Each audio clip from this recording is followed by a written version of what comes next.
of the enemy. They were mostly located at their bases. However, on the surface, missile carriers were keeping the tension on a high level.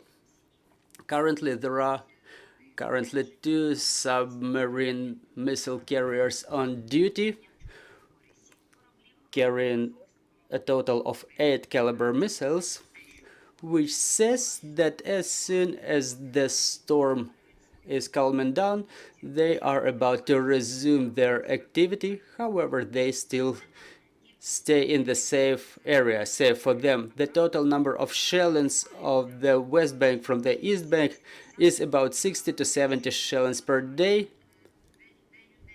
Day to day, this number is somewhat falling. However, the use of the number of projectiles is at the level of 3 to 400. It's not the highest indicator because previously we had more intense strikes with the use of larger number of projectiles. Now we see that they switched to economy mode. So to say, we cannot say that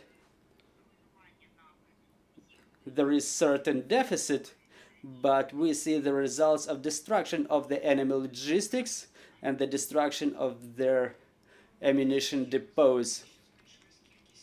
You've mentioned the decrease of the number of shellings using aviations, and now you're saying that the artillery strikes decreased too. So talking about the correlation of different types of weapons used by the enemy, they still use the mortars, MLRS, cannon artillery. However, the fraction of the aerial threat, I mean the strike drones and the drones that drop the shrapnel munitions and the tactical aviation, so this correlation in terms of a destructive force is quite conditional. It's about 50-50 by the amount of destruction they inflict, but mathematically speaking, aviation is more of a expensive threat, so they use less aviation. So recently the missile strikes have decreased. You say that the enemy uses more of aerial vehicles now. So what is this tendency related to? I think that the UAVs are cheaper than the missiles. The missiles need to be manufactured and accumulated, and it's quite probable that such accumulation is going on in the eve of the heating season, and that threat evaluated by our partners and our intelligence, I mean in terms of repeating of the last years or previous years blackouts, it may be the evidence of this pause that they've taken to accumulate certain number of missiles. Still, within the last week, the enemy was reminding us about their intensity with a number of missile strikes. They were using both supersonic and ballistic missiles, which are most difficult to beat down by our air defense capabilities. However, they were using those missiles in very limited numbers. But talking about the drone strikes, they are mostly characterized by their intensity, a wave-to-wave nature, and with their capabilities of changing the routes. They may inflict strikes from different directions at the same times. 4 days ago, a Turkish vessel was partially damaged in the Black Sea basin. So what is the security situation in the Black Sea for the civilian vessels, and what is the condition of operation of the grain corridor?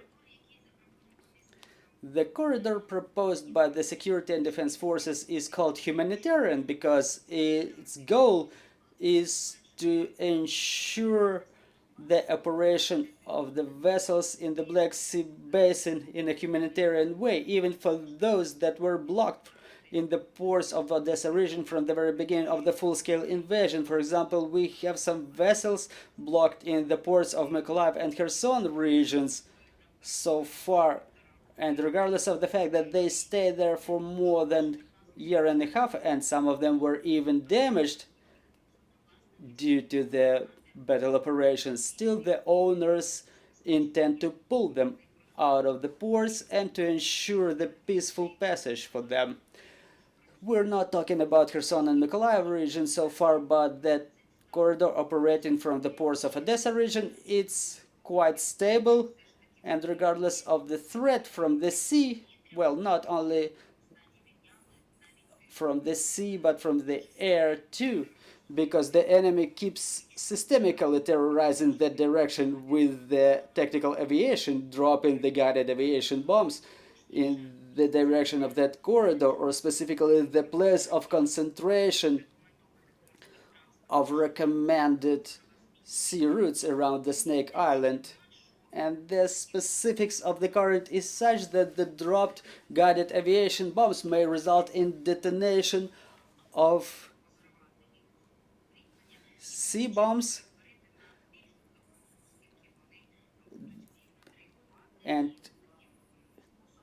turn them into cruise bombs that may result in a detonation like the one that happened to the Turkish vessel you're talking about. So the level of threat is still high, but the security and defense forces continue ensuring the security component within their competence and in the zone of their responsibility in the territorial waters of Ukraine.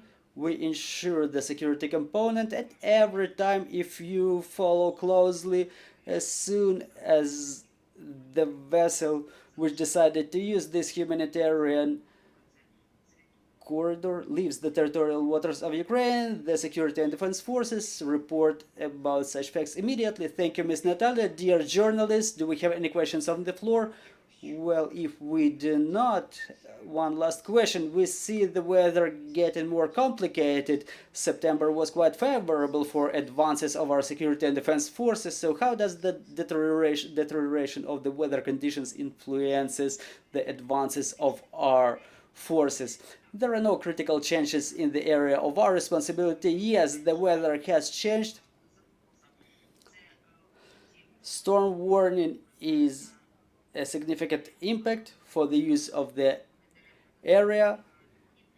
This war is called the war of drones for a reason. Our security and defense forces use the drones in their activities quite intensely too, and that the deterioration of the weather conditions, specifically in the air, influences the intensity of use, however not critically on current stage. Counter-battery fight doesn't change significantly. The operation of artillery remains stable. We continue destroying the enemy, and talking about yesterday, it's minus 34 personnel, 9 armor, and 14 units of artillery. Thank you, Ms. Natalia, for reporting on the situation in the south of Ukraine. I'm reminding you, joining us was Natalia Humeniuk, the head of the United Coordination Press Center of Security and Defense Forces of the South, and we will continue at 14:30. We will find out about the situation in temporarily occupied Melitopol. We will be talking to Mayor of Melitopol, Ivan Fedorov. Stay tuned.